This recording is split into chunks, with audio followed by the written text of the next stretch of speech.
Market ನಲ್ಲಿ ಭಾರಿ ಏರಿಳಿತ ಇರುವಾಗ ಹೇಗೆ ಹೂಡಿಕೆ ಮಾಡಬೇಕು ಅನ್ನೋ ಗೊಂದಲನ ಕ್ವಿಕ್ ರೈಟ್ ನಲ್ಲಿ ಸೆಬಿ ರಿಜಿಸ್ಟರ್ಡ್ ತಜ್ಞರು ಐಡಿಯಾಸ್ ಕಾಲ್ಸ್ ಕೊಡ್ತಾರೆ. ಲಾಂಗ್ ಟರ್ಮ್ ಡೈವರ್ಸಿಫೈಡ್ ಗ್ರೋತ್ ಗೆ ಇನ್ವೆಸ್ಟ್ ಪ್ಯಾಕ್ಸ್ ಇವೆ ಹಾಗೂ ಹೈ ಪೊಟೆನ್ಶಿಯಲ್ ಟ್ರೇಡಿಂಗ್ ಗೆ ಟ್ರೇಡಿಂಗ್ ಪ್ಯಾಕ್ಸ್ ಇವೆ. ಆಸಕ್ತರು ಡಿಸ್ಕ್ರಿಪ್ಷನ್ ಮತ್ತು ಪಿನ್ ಕಾಮೆಂಟ್ ನಲ್ಲಿರೋ ಲಿಂಕ್ ಮೂಲಕ ಕ್ವಿಕ್ ರೈಟ್ ಆಪ್ ಡೌನ್ಲೋಡ್ ಮಾಡಿ.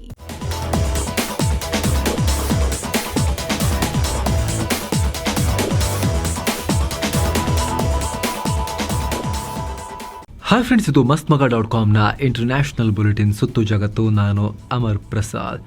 ರೆಸಿಪ್ರೊಕಲ್ ಟ್ಯಾರಿಫ್ ಹೆಸರಲ್ಲಿ ಜಗತ್ತಿನ ಆರ್ಥಿಕತೆಯ ಬೆಲ್ಲಿ ಡ್ಯಾನ್ಸ್ ಮಾಡಿಸ್ತಾ ಇರೋ ಟ್ರಂಪ್ ಈಗ ಇನ್ನೊಂದು ಶಾಕಿಂಗ್ ಘೋಷಣೆ ಮಾಡಿದ್ದಾರೆ.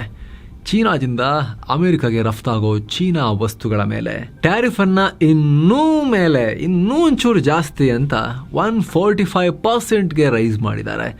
ಈ ಬಗ್ಗೆ ಅಮೆರಿಕದ ವೈಟ್ ಹೌಸ್ ಕನ್ಫರ್ಮ್ ಮಾಡಿದೆ. ಒಂದು ದಿನದ ಹಿಂದೆ 125% ಟ್ಯಾರಿಫ್ ಹಾಕೋದಾಗಿ ಅನೌನ್ಸ್ ಮಾಡಿದ್ರು. ಅದಕ್ಕೆ ಚೀನಾ ಬಗ್ಗೆ ಇರಲಿಲ್ಲ, ನಾವು ಕೇರೆ ಮಾಡಲ್ಲ ಅಂತ ಹೇಳಿತ್ತು. ಅಥವಾ ಟ್ರಂಪ್ ಹೇಳಿರೋ ರೀತಿ ಸಾರ್ ಪ್ಲೀಸ್ ಸಾರ್ ಅಂತ ಏನೋ ಮುತ್ತು ಕೊಡೋದೆಲ್ಲಿಗೋ ಕೊಡ್ತಾ ಇದ್ರು ಎಲ್ಲರೂ ಅಂತ ಹೇಳಿದ್ರಲ್ಲ, ಕೊಟ್ಟಿರಲಿಲ್ವಾ ಏನೋ ಗೊತ್ತಿಲ್ಲ. ಟ್ರಂಪಿಗೆ ಸಿಟ್ಟು ಬಂದಿದೆ ಈಗ. ಹೀಗಾಗಿ ಮತ್ತೆ ಟ್ಯಾರಿಫ್ ಜಾಸ್ತಿ ಮಾಡಿಬಿಟ್ಟಿದ್ದಾರೆ. ಅದಕ್ಕೆ ಹೊಸ ಕಾರಣವನ್ನು ಕೂಡ ಕೊಟ್ಟಿದ್ದಾರೆ. ಈ ವರ್ಷದ ಆರಂಭದಲ್ಲಿ ಅಮೆರಿಕಾಗೆ ಬರೋ ಫ್ಯಾಂಟನಿಲ್ ಅನ್ನೋ ಡ್ರಗ್ ಚೈನ್ನಲ್ಲಿ ಚೀನಾ ಪರೋಕ್ಷವಾಗಿ ಪಾಲ್ಗೊಂಡಿದೆ. ಸೊ ಅದಕ್ಕೆ ಈ ಟ್ಯಾರಿಫ್ ಜಾಸ್ತಿ ಮಾಡ್ತಾ ಇದ್ದೀವಿ, ಪನಿಷ್ ಮಾಡ್ತಾ ಇದ್ದೀವಿ ಅಂತ ಟ್ರಂಪ್ ಸಮಜಾಯಿಷಿ ಕೊಟ್ಟಿದ್ದಾರೆ. ಜೊತೆಗೆ ಅಮೆರಿಕ ಸದ್ಯ ಸಾಗ್ತಿರೋ ದಾರಿ ನೋಡಿದ್ರೆ ತುಂಬ ಖುಷಿ ಆಗ್ತಾ ಇದೆ ನನಗೆ. ಜಗತ್ತು ನಮ್ಮನ್ನು ನ್ಯಾಯಯುತವಾಗಿ ಪರಿಗಣಿಸುವಂತೆ ಮಾಡೋಕೆ ನಾವು ಚೆನ್ನಾಗಿ ಪಾಠ ಕಲಿಸ್ತಾ ಇದ್ದೀವಿ ಅಂತ ಟ್ರಂಪ್ ಹೇಳ್ಕೊಂಡಿದ್ದಾರೆ. ಹೀಗೆ ಅಂದ್ಕೊಂಡೆ ಟ್ರಂಪ್ ಚೀನಾವನ್ನು ಹತ್ತಿಕ್ಕೋಕೆ ಪ್ರಯತ್ನ ಮಾಡ್ತಾ ಇದ್ರೆ ಅತ್ತ ಚೀನಾ ದೊಡ್ಡ ರಣತಂತ್ರ ಶುರು ಮಾಡಿದೆ. ಟ್ರಂಪ್ ವಿರುದ್ಧ ಜಗತ್ತಿನ ಪ್ರಮುಖ ಒಕ್ಕೂಟಗಳನ್ನು ಒಗ್ಗೂಡಿಸೋಕೆ ಬನ್ನಿ, ನಾನು ಲೀಡರ್ಶಿಪ್ ಕೊಡ್ತೀನಿ, ನಾನು ಡ್ರ್ಯಾಗನ್ ನೋಡಿ ಇಲ್ಲಿ ಅಂಥೇಳಿ, ಮರಿ ಡ್ರ್ಯಾಗನ್ ಅಲ್ಲ ಡ್ರ್ಯಾಗನ್ ನಾನು ಅಂಥೇಳಿ ಚೀನಾ ಮುಂದಾಗಿದೆ. EU ಅಧ್ಯಕ್ಷೆ ಉರ್ಸುಲಾ ವಾಂಡರ್ ಲೇಯನ್ ಜೊತೆಗೆ ಚೀನಾ ಪ್ರೀಮಿಯರ್ ಲಿ ಕಿಯಾಂಗ್ ಮಾತನಾಡಿದ್ದಾರೆ. ಈಗಿನ ಪರಿಸ್ಥಿತಿಯಲ್ಲಿ ಚೀನಾ ಮತ್ತು ಯುರೋಪ್ ನಾಯಕರು ಪರಸ್ಪರ ಸಹಕಾರ ವೃದ್ಧಿಸಿಕೊಳ್ಳುವ ಅಗತ್ಯ ಇದೆ. ಯುರೋಪಿಯನ್ ಯೂನಿಯನ್ಗೆ ಎಲ್ಲ ರೀತಿಯ ಸಹಕಾರ ಕೊಡೋಕೆ ಚೀನಾ ರೆಡಿ ಅಂತ ಚೀನಾ ಪ್ರಧಾನಿ ಲಿ ಕಿಯಾಂಗ್ ಹೇಳಿದ್ದಾರೆ. ಅತ್ತ ಆಸಿಯಾನ್ ರಾಷ್ಟ್ರಗಳೊಂದಿಗೂ ಚೀನಾದ ಸುಪ್ರೀಂ ಲೀಡರ್ ಜಿನ್ಪಿಂಗ್ರ ಅತ್ಯಾಪ್ತ ವಾಂಗ್ ಈ ಮಾತನಾಡಿದ್ದಾರೆ. ಚೀನಾ ಆಸಿಯಾನ್ ಗುಂಪಿನ ನಡುವೆ ಇನ್ನೂ ಗಟ್ಟಿಯಾದ ವ್ಯಾಪಾರ ಸಹಕಾರ ಇರಬೇಕು ಅಂತ ಕೇಳ್ಕೊಂಡಿದ್ದಾರೆ. ಇದೇ ಟೈಮಲ್ಲಿ ಈ ದೇಶಗಳ ಉದ್ಯಮಿಗಳೊಂದಿಗೆ ಚೀನಾ ಪ್ರೀಮಿಯರ್ ಲಿ ಕಿಯಾಂಗ್ ಮಹತ್ವದ ಚರ್ಚೆ ಕೂಡ ನಡೆಸಿದ್ದಾರೆ. ಬಹಳ ಫೈಟಿಂಗ್ ನಡೀತಿದೆ. ಟ್ರಂಪ್ ಹಾಕ್ತಾ ಹೋಗ್ತಿರೋ ಬೆಂಕಿಯನ್ನು ಆರಿಸೋಕೆ ಇವರು ನೀರು ರಗ್ಗು ಎಲ್ಲ ಹೊತ್ಕೊಂಬಂದು ದಬ ಅಂತ ಬೆಂಕಿ ಆರಿಸೋ ಪ್ರಯತ್ನ ಮಾಡ್ತಿದ್ದಾರೆ.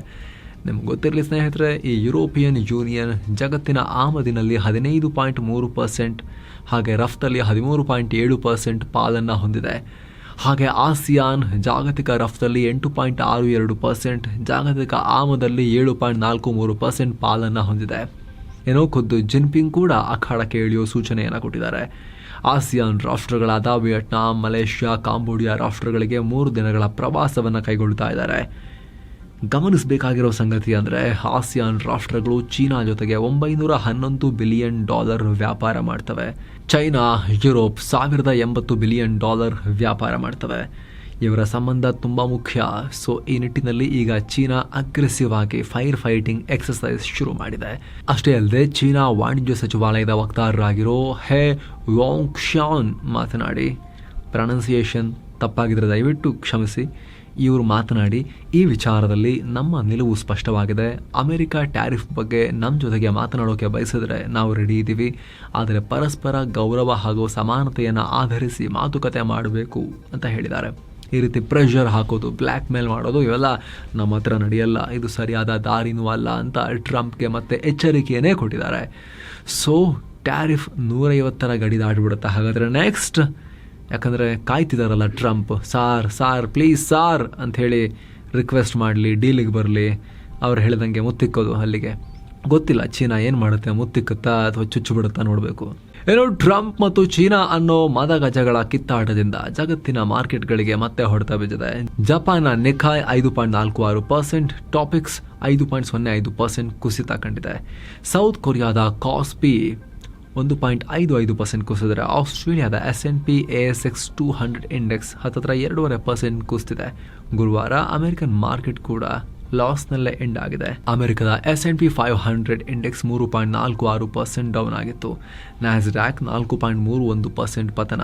ಆದರೆ 75 ರಾಷ್ಟ್ರಗಳ ಮೇಲೆ ಹೇರಿದ್ದ ರೆಸಿಪ್ರೋಕಲ್ ಟ್ಯಾರಿಫ್ ಅನ್ನ 90 ದಿನಗಳವರೆಗೆ ನಿಲ್ಲಿಸುವುದಾಗಿ ಟ್ರಂಪ್ ಘೋಷಿಸಿದ್ರಲ್ಲ, ಅದರ ಬೆನ್ನಲ್ಲೇ ಭಾರತೀಯ ಷೇರು ಮಾರುಕಟ್ಟೆಯಲ್ಲಿ ಭಾರೀ ಚೇತರಿಕೆ ಕಂಡುಬಂದಿದೆ. ಗ್ಲೋಬಲ್ ಟ್ರೆಂಡ್ ಅನ್ನ ಬದಿಗಿಟ್ಟು ಭಾರತದ ಷೇರುಪೇಟೆಯಲ್ಲಿ ಗೂಳಿ ಆರ್ಭಟಿಸೋಕೆ ಶುರು ಮಾಡಿದೆ. ಮಾರ್ಕೆಟ್ ಫುಲ್ ಗ್ರೀನ್ ನಲ್ಲಿ ವಹಿವಾಟು ನಡೆಸ್ತಾ ಇದೆ. ಸುತ್ತು ಜಗತ್ತು ರೆಕಾರ್ಡ್ ಆಗೋ ವೇಳೆ ಸೆನ್ಸೆಕ್ಸ್ ಇಷ್ಟಿತ್ತು, ನಿಫ್ಟಿ ಇಷ್ಟಿತ್ತು. ಮತ್ತೊಂದು ಕಡೆ ಅಮೆರಿಕ ಕೂಡ ಸುಮ್ಮನೆ ಕೂತಿಲ್ಲ. ಚೀನಾದ ಅಕ್ಕಪಕ್ಕದಲ್ಲಿರೋ ಭಾರತ, ಜಪಾನ್, ದಕ್ಷಿಣ ಕೊರಿಯಾದಂಥ ರಾಷ್ಟ್ರಗಳೊಂದಿಗೆ ವ್ಯಾಪಾರ ಮಾತುಕತೆ ನಡೆಸ್ತಾ ಇದೆ. ಅಲ್ಲದೆ ಟ್ರಂಪ್ 90 ದಿನಗಳವರೆಗೆ ಟ್ಯಾರಿಫ್ನ ಹೋಲ್ಡ್ ಮಾಡಿರೋದು ಸಂಧಾನದ ತಂತ್ರ. ನಾವು ಕೂಡ ಮಾತುಕತೆಗೆ ರೆಡಿ ಇದ್ದೀವಿ, ಸಾಧ್ಯವಾದರೆ ಕೆಲ ರಾಷ್ಟ್ರಗಳ ಮೇಲಿನ 10% ಹಾಕಿದ್ದ ಬೇಸ್ಲೈನ್ ಟ್ಯಾರಿಫ್ನ ಕೂಡ ಕಮ್ಮಿ ಮಾಡ್ತೀವಿ ಅಂತ ಅಮೆರಿಕದ ವಾಣಿಜ್ಯ ಕಾರ್ಯದರ್ಶಿ ಹೇಳಿದ್ದಾರೆ. ಅಲ್ಲದೆ ಈ ಟ್ರೇಡ್ ನೆಗೋಸಿಯೇಷನ್ನಲ್ಲಿ ಖುದ್ದು ಟ್ರಂಪ್ ಪಾಲ್ಗೊಳ್ತಾರೆ ಅಂತ ಅಮೆರಿಕದ ಉನ್ನತ ಅಧಿಕಾರಿಗಳು ಹೇಳಿದ್ದಾರೆ. ಆರ್ಟ್ ಆಫ್ ಡೀಲ್ ಅನ್ನೋ ಪುಸ್ತಕ ಬರೆದಿರೋ ಮನುಷ್ಯ ಡೀಲಿಂಗ್ ಟೇಬಲ್ನಲ್ಲಿ ತಾನು ಬಂದು ಕೂತಿಲ್ಲ ಅಂದರೆ ಹೆಂಗೆ ಟ್ರಂಪು? ಹಾಗಾಗಿ ಅತ್ತ ಅಮೆರಿಕದ ಮೇಲೆ ಪ್ರತಿಕಾರ ಹೇಳೋಕೆ ಮುಂದಾಗಿದ್ದ ಯುರೋಪಿಯನ್ ಯೂನಿಯನ್ ಅದನ್ನು ಸ್ಟಾಪ್ ಮಾಡೋದಾಗಿ ಹೇಳಿದೆ. ನಾವು ಅಮೆರಿಕಗೆ ಮಾತುಕತೆಗೆ ಅವಕಾಶ ಕೊಡೋಕೆ ಬಯಸ್ತೀವಿ ಅಂತ EU ಮುಖ್ಯಸ್ಥೆ ಉರ್ಸುಲಾ ವಾಂಡರ್ ಲೇಯನ್ ಟ್ವೀಟ್ ಮಾಡಿದ್ದಾರೆ, ಅಥವಾ ಎಕ್ಸ್ನಲ್ಲಿ ಪೋಸ್ಟ್ ಮಾಡಿದ್ದಾರೆ. ಆದರೆ ಈ ಪೋಸ್ಟ್ ಬಂದ ಮೇಲೇ ಚೀನಾ ಜೊತೆಗೆ ಉರ್ಸುಲಾ ಮಾತನಾಡಿದ್ದಾರೆ. ಹೀಗಾಗಿ ಈ ಎಲ್ಲ ಬೆಳವಣಿಗೆ ಕುತೂಹಲಕ್ಕೆ ಕಾರಣ ಆಗ್ತಾ ಇದೆ. ಇದೆಲ್ಲದರ ಮಧ್ಯೆ ಪಕ್ಕದ ಪಾಕಿಸ್ತಾನದ ಗೋಳನ್ನ ಕೇಳೋರೇ ಲೆಕ್ಕಕ್ಕೆ ಇಟ್ಕೊಂಡಿಲ್ಲ ಯಾರು ಇವ್ರನ್ನ. ಟ್ರಂಪ್ರ ಟ್ಯಾರಿಫ್ ಕುರಿತು ಮಾತುಕತೆ ನಡೆಸೋಕೆ ಪಾಕ್ನ ನಿಯೋಗ ಅಮೆರಿಕಗೆ ಹೋಗೋಕೆ ರೆಡಿ ಮಾಡ್ಕೊಳ್ತಾ ಇದೆ. ಅಲ್ಲಿ ಪಾಕಿಸ್ತಾನದ ಮೇಲೆ ನಿಮ್ಮ ಬಾಣ ಬಿಡಬೇಡಿ ಅಂತೇಳಿ ಕೇಳಕ್ ಹೊರಟಿದಾರಂತೆ. ಬಹುಶಃ ಟ್ರಂಪ್ ನಿರೀಕ್ಷೆ ಇದೆಯಲ್ಲ, sir please sir, I will do anything for you ಅಂತ ಹೇಳಿ ಆ ರೀತಿ. ಸೊ ಮೊದಲೇ ನಮ್ಮ ಆರ್ಥಿಕತೆ ಹದಗೆಟ್ಟಿದೆ, ಅಂಥದ್ರಲ್ಲಿ ಪಾಕ್ನಿಂದ ರಫ್ತಾಗೋ ವಸ್ತುಗಳ ಮೇಲೆ ಟ್ಯಾರಿಫ್ ಹಾಕಿದ್ರೆ ಇದರಿಂದ ನಮ್ಮ ಕಾಟನ್ ಟೆಕ್ಸ್ಟೈಲ್ ಉದ್ಯಮಕ್ಕೆ ಪೆಟ್ಟು ಬೀಳುತ್ತೆ ಅಂತ ಪಾಕ್ ಅಮೆರಿಕಾಗೆ ಹೇಳುತ್ತಂತೆ. ಅಂದಹಾಗೆ ಪಾಕ್ ಮತ್ತು ಅಮೆರಿಕ ಕಳೆದ ವರ್ಷ $7 ಬಿಲಿಯನ್ ಮೌಲ್ಯದ ವ್ಯಾಪಾರ ನಡೆಸಿದ್ದಾರೆ. ಆ ಪೈಕಿ ಪಾಕ್ ಸುಮಾರು 90%ನಷ್ಟು ಕಾಟನ್ ಮತ್ತು ಟೆಕ್ಸ್ಟೈಲ್ ಪ್ರಾಡಕ್ಟ್ಸನ್ನು ಅಮೆರಿಕಾಗೆ ಕಳಿಸಿತ್ತು. ಪಾಕಿಸ್ತಾನದ ಮೇಲೆ ಟ್ರಂಪ್ 29% ಟ್ಯಾರಿಫ್ ಹೇರಿದ್ರು.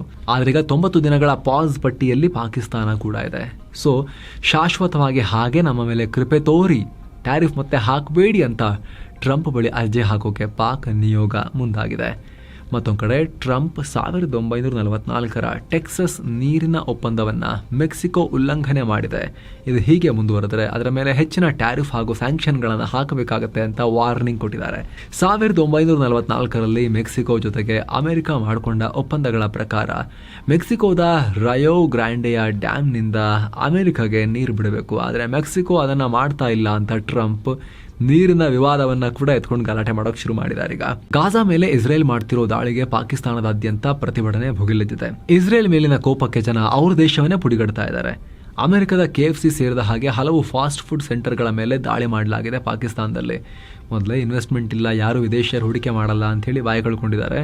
ಈಗ ಅವ್ರನ್ನೇ ಹೊಡೆದು ಓಡಿಸ್ತಾ ಇದ್ದಾರೆ. KFC ಸೇರಿದಂತೆ ಯಾರೆಲ್ಲ ವಿದೇಶಿ ಇನ್ವೆಸ್ಟ್ಮೆಂಟ್ ಇತ್ತು ಅವ್ರನ್ನೆಲ್ಲ. ಲಾಹೋರ್ನಲ್ಲಿ ಭೀಕರ ಕಲ್ಲು ತೂರಾಟ ಮಾಡಿದ್ದಾರೆ. ಇಸ್ರೇಲಿ ಪ್ರಾಡಕ್ಟ್ಗಳನ್ನು ಬಾಯ್ಕಾಟ್ ಮಾಡಿ ಅಂತ ಇಸ್ರೇಲ್ ಮತ್ತು ಅಮೆರಿಕ ವಿರೋಧಿ ಘೋಷಣೆಗಳನ್ನು ಕೂಗಿದ್ದಾರೆ. ಈ ನಡುವೆ ಪಾಕಿಸ್ತಾನದ ಇಸ್ಲಾಮಿಕ್ ವಿದ್ವಾಂಸ ಮುಫ್ತಿ ಮಹಮ್ಮದ್ ತಾಕಿ ಉಸ್ಮಾನಿ ಎಲ್ಲ ಮುಸ್ಲಿಂ ಸರ್ಕಾರಗಳು ವಿಶ್ವಾದ್ಯಂತ ಇಸ್ರೇಲ್ ವಿರುದ್ಧ ಜಿಹಾದ್ಗೆ ಕರೆ ಕೊಡಬೇಕು, ಇದು ನಿಮ್ಮ ಕರ್ತವ್ಯ ಅಂತ ಇಸ್ಲಾಮಾಬಾದ್ನಲ್ಲಿ ನಡೆದ ನ್ಯಾಷನಲ್ ಪ್ಯಾಲೆಸ್ತೈನ್ ಕಾನ್ಫರೆನ್ಸ್ ಅನ್ನೋ ಒಂದು ಕೂಟದಲ್ಲಿ ಕರೆ ಕೊಟ್ಟಿದ್ದಾರೆ, ಹುರಿದುಂಬಿಸಿದ್ದಾರೆ. ಅಲ್ಲದೆ ಜೆರುಸಲಂನಲ್ಲಿರೋ ಅಲ್ ಅಕ್ಸಾ ಮಸೀದಿ ರಕ್ಷಣೆಗಾಗಿ ಹೋರಾಡ್ತಿರೋರಿಗೆ ಬೆಂಬಲ ಕೊಡೋಕೆ ಮುಸ್ಲಿಂ ರಾಷ್ಟ್ರಗಳು ವಿಫಲವಾಗಿವೆ ಅಂತ ಹೇಳಿದ್ದಾರೆ. ಇನ್ನು ಈ ಕಾನ್ಫರೆನ್ಸ್ನಲ್ಲೇ ಅನೇಕ ವಿದ್ವಾಂಸರು ಇಸ್ರೇಲ್ ವಿರುದ್ಧ ಯುದ್ಧ ಘೋಷಿಸದ, ಅಂದರೆ ಪಾಕಿಸ್ತಾನ ಇನ್ನೂ ಯುದ್ಧ ಘೋಷಿಸಿಲ್ಲ ಇಸ್ರೇಲ್ ಮೇಲೆ, ಯಾಕೆ ಏನು ಮಾಡ್ತಿದೆ ಪಾಕಿಸ್ತಾನ, ಇಸ್ರೇಲ್ ಮೇಲೆ ಯುದ್ಧ ಮಾಡಬೇಕು ನೀವು ಅಂಥೇಳಿ ಬಹಳ ಆಗ್ರಹ ಮಾಡಿದ್ದಾರೆ ಪಾಕಿಸ್ತಾನ ಸರ್ಕಾರವನ್ನು. ಒಂದು ಕಡೆ ಪಾಕಿಸ್ತಾನ ಸರ್ಕಾರ $7 ಬಿಲಿಯನ್ ವ್ಯಾಪಾರ ಉಳಿಸ್ಕೊಳ್ಳೋಕೆ ನಿಯೋಗ ರೆಡಿ ಮಾಡ್ಕೊಂಡು ಅಮೆರಿಕದ ಹಾರೋಕೆ ಟ್ರಂಪ್ಗೆ ಸಾರ್ ಪ್ಲೀಸ್ ಸಾರ್ ಅಂತ ಹೇಳೋಕೆ ಹೊರಟಿದೆ. ಮತ್ತೊಂದು ಕಡೆಯಿಂದ ಈ ರೀತಿ ಅಮೆರಿಕನ್ಸ್ನ ಹುಡುಕಿ ಟಾರ್ಗೆಟ್ ಮಾಡ್ತಾ ಇದ್ದಾರೆ, ಕಲ್ಲು ಹೊಡಿತಾ ಇದ್ದಾರೆ ಪಾಕಿಸ್ತಾನದಲ್ಲಿ. ಇರೋ ಅಫ್ಘಾನಿಸ್ತಾನದಲ್ಲಿ ಮನಸೋ ಇಚ್ಛೆ ಆಡಳಿತ ಮಾಡ್ತಿರೋ ತಾಲಿಬಾನಿಗಳು ಈಗ ಮಹಿಳೆಯರನ್ನ ಮಾತ್ರವಲ್ಲದೆ ಪುರುಷರನ್ನ ಕೂಡ ಟಾರ್ಗೆಟ್ ಮಾಡಿದೆ. ಗಡ್ಡ ಬಿಡದೆ ಹೋದ್ರೆ ಉದ್ದಕ್ಕೆ ಅಂತವ್ರನ್ನ ಅರೆಸ್ಟ್ ಮಾಡ್ತಾ ಇದ್ದಾರೆ ಅಂತ ವಿಶ್ವಸಂಸ್ಥೆ ರಿಪೋರ್ಟ್ ಹೇಳಿದೆ. ಮಾಡರ್ನ್ ಹೇರ್ ಸ್ಟೈಲ್ ಮಾಡಿಸ್ಕೊಳ್ಳೋ ಹಾಗೂ ಕೂಡ ಇಲ್ಲ, ಟ್ರಿಮ್ ಆಗಿ ಶೇವಿಂಗ್ ಮಾಡಿಸ್ಕೊಳ್ಳೋ ಹಾಗೂ ಇಲ್ಲ ಅಂತವ್ರನ್ನ ಅರೆಸ್ಟ್ ಮಾಡಲಾಗ್ತಾ ಇದೆ. ಅವರಿಗೆ ಕಟ್ಟಿಂಗ್ ಮಾಡಿಕೊಡೋರನ್ನ ಕೂಡ ಹಿಡ್ಕೊಂಡು ಹೋಗ್ತಿದ್ದಾರೆ, ಬಾರ್ಬರ್ಸ್ನ ಹೇರ್ ಸ್ಟೈಲಿಸ್ಟ್ಗಳನ್ನೆಲ್ಲ ಹಿಡ್ಕೊಂಡು ಹೋಗ್ತಾ ಇದ್ದಾರೆ ಅಂತ ವಿಶ್ವಸಂಸ್ಥೆ ಕಳವಳ ವ್ಯಕ್ತಪಡಿಸಿದೆ. ಹಾಗೆ ಹಬ್ಬದ ಸಂದರ್ಭದಲ್ಲಿ ಪ್ರತಿದಿನ 5 ಸಲ ಪ್ರಾರ್ಥನೆಗೆ ಬರಬೇಕಾಗಿತ್ತು ರಂಜಾನ್ ಟೈಮ್ನಲ್ಲಿ. ಸೊ ಯಾರೆಲ್ಲ ಬಂದಿಲ್ವೋ ಅವ್ರನ್ನ ಕೂಡ ಏನ್ರಿ ನಿಮಗೆ ಧರ್ಮ ಶ್ರದ್ಧೆನೇ ಇಲ್ವಾ ಅಂತ ಅರೆಸ್ಟ್ ಮಾಡಿ ಹೊತ್ಕೊಂಡು ಹೋಗ್ತಿದ್ದಾರೆ ಅಂತ ಯಾವುದೋ ಊಹಾಪೋಹದ ರಿಪೋರ್ಟ್ ಅಲ್ಲ, ಇದು ವಿಶ್ವಸಂಸ್ಥೆ ಹೇಳಿರೋ ವರದಿ. ಏನೋ ಭಾರತ ಬಾಂಗ್ಲಾಗೆ ಒದಗಿಸಿದ್ದ ಟ್ರಾನ್ಸಿಟ್ ಫೆಸಿಲಿಟಿ ಅಂದ್ರೆ ಸಾರಿಗೆ ಸೌಲಭ್ಯ ಇದೆಯಲ್ಲ, ಅದನ್ನು ಸ್ಟಾಪ್ ಮಾಡಿದ್ರಲ್ಲ, ಇದರ ಕುರಿತು ಫಸ್ಟ್ ಟೈಮ್ ಬಾಂಗ್ಲಾ ರಿಯಾಕ್ಟ್ ಮಾಡಿದೆ. ಬಾಂಗ್ಲಾದ ಸೋಕಾಲ್ಡ್ ಮಧ್ಯಂತರ ಸರ್ಕಾರದ ವಾಣಿಜ್ಯ ಇಲಾಖೆ ಸಲಹೆಗಾರ ಶೇಖ್ ಬಸೀರ್ ಉದ್ದೀನ್ ಈ ರೀತಿ ಮಾಡಿರೋದ್ರಿಂದ ಬಾಂಗ್ಲಾಗೆ ಯಾವುದೇ ರೀತಿ ಸಮಸ್ಯೆನೇ ಆಗಲ್ಲ, ನಮಗೇನು ತೊಂದರೆ ಇಲ್ಲ ಅಂತ ಹೇಳಿದ್ದಾರೆ. ಬಾಂಗ್ಲಾ ಇದನ್ನು ಆರಾಮಾಗಿ ಏಕಾಂಗಿಯಾಗಿ ಫೇಸ್ ಮಾಡುತ್ತೆ. ಉದ್ಯಮಿಗಳೊಂದಿಗೆ, ಮಾರಾಟಗಾರರೊಂದಿಗೆ ಮೀಟಿಂಗ್ ನಡೆಸಿದ್ದೀವಿ. ನಮ್ಮ ರಾಷ್ಟ್ರದ ಮೂಲಕವೇ ಇದನ್ನು ಹೊರ ಜಗತ್ತಿಗೆ ರಫ್ತು ಮಾಡ್ತೀವಿ. ಈ ಬಿಕ್ಕಟ್ಟನ್ನು ಪರಿಹರಿಸೋಕೆ ನಾವು ಪ್ರಯತ್ನ ಪಡ್ತೀವಿ ಅಂತ ಹೇಳಿದ್ದಾರೆ. ಅಂದಹಾಗೆ ಭಾರತ ಬಾಂಗ್ಲಾ ಮಧ್ಯೆ ಟ್ರಾನ್ಸಿಟ್ ಅಗ್ರಿಮೆಂಟ್ 2020 ಅಧಿಕೃತವಾಗಿ ಜಾರಿಗೆ ಬಂದಿತ್ತು. ಈ ಫೆಸಿಲಿಟಿ ಮೂಲಕ ಬಾಂಗ್ಲಾ ಬೇರೆ ರಾಷ್ಟ್ರಗಳೊಂದಿಗೆ ವ್ಯಾಪಾರ ಮಾಡುವಾಗ ಭಾರತದ ಬಂದರು, ಸಾರಿಗೆ ವ್ಯವಸ್ಥೆ, ಕಾರ್ಗೋ ಟ್ರೈನ್ ಎಲ್ಲವನ್ನ ಯೂಸ್ ಮಾಡ್ತಾ ಇತ್ತು. ಇದಕ್ಕೆ ಯಾವುದೇ ದುಡ್ಡನ್ನು ಕೊಡ್ತಾ ಇರಲಿಲ್ಲ ಅವರು. ಈಗ ಅದಕ್ಕೆ ನಮಗೆ ಕಷ್ಟ ಆಗುತ್ತೆ ನೀವು ಬಂದರೆ ವ್ಯಾಪಾರ ಮಾಡೋಕ್ಕೆ ಅಂತ ಹೇಳಿದೆ. ನಮ್ಮ ಆರ್ಥಿಕ ಭದ್ರತೆ, ದೇಶದ ಭದ್ರತೆ ನಾವು ನೋಡ್ಕೋಬೇಕು ಅಂತ ಹೇಳಿ ಭಾರತ ಹೇಳಿದೆ. ಇದಕ್ಕೀಗ ಬಾಂಗ್ಲಾ ಹೀಗೆ ರಿಯಾಕ್ಟ್ ಮಾಡಿದೆ. ಇದಕ್ಕೆ ಸಂಬಂಧಪಟ್ಟಂತೆ ಪ್ರತ್ಯೇಕ ವರದಿಯಲ್ಲಿ ನಾವು ಮಾಹಿತಿಯನ್ನು ಕೊಟ್ಟಿದ್ವಿ, ನೀವು ಚೆಕ್ ಮಾಡ್ಬೋದು. ಇರಾನ್ ಮತ್ತು ಅಮೆರಿಕ ನಡುವಿನ ಪರಮಾಣು ಒಪ್ಪಂದದ ಮಾತುಕತೆ ಏಪ್ರಿಲ್ 12 ನಡೆಯುತ್ತೆ. ಇದು ನೇರವಾಗಿಯೇ ನಡೆಯುತ್ತೆ. ಮೀಡಿಯೇಟರ್ಗಳ ಅಗತ್ಯ ಇಲ್ಲ ಅಂತ ಅಮೆರಿಕದ state secretary Marco Rubio confirm ಮಾಡಿದ್ದಾರೆ. ಮಿಡಲ್ ಈಸ್ಟ್ಗೆ ಅಮೆರಿಕದ ಸ್ಪೆಷಲ್ ರಾಯಭಾರಿಯಾಗಿರೋ ಸ್ಟೀವ್ ವಿಟ್ಕಾಫ್ ಮತ್ತು ಇರಾನ್ ವಿದೇಶಾಂಗ ಸಚಿವ ಅಬ್ಬಾಸ್ ಅರಾಕ್ಚಿ ಮಧ್ಯೆ ಈ ಮಾತುಕತೆ ಆಗುತ್ತೆ. ರಾಷ್ಟ್ರಪತಿ ದ್ರೌಪದಿ ಮುರ್ಮು ಅವರಿಗೆ ಸ್ಲೋವಾಕಿಯಾ ವಿಶ್ವವಿದ್ಯಾಲಯ ಗೌರವ ಸಮರ್ಪಣೆ ಮಾಡಿದೆ.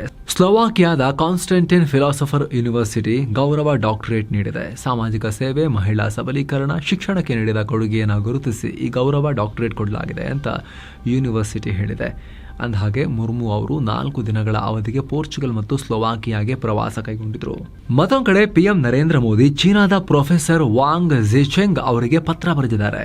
ಭಾರತದ ಯೋಗ ಮತ್ತು ಭಾರತದ ಸಾಂಸ್ಕೃತಿಕ ಸಂಪ್ರದಾಯಗಳನ್ನು ಚೀನಾದಲ್ಲಿ ಪ್ರಮೋಟ್ ಮಾಡಿದ್ದಕ್ಕಾಗಿ ಪತ್ರ ಬರೆದು ಶ್ಲಾಘನೆ ವ್ಯಕ್ತಪಡಿಸಿದ್ದಾರೆ.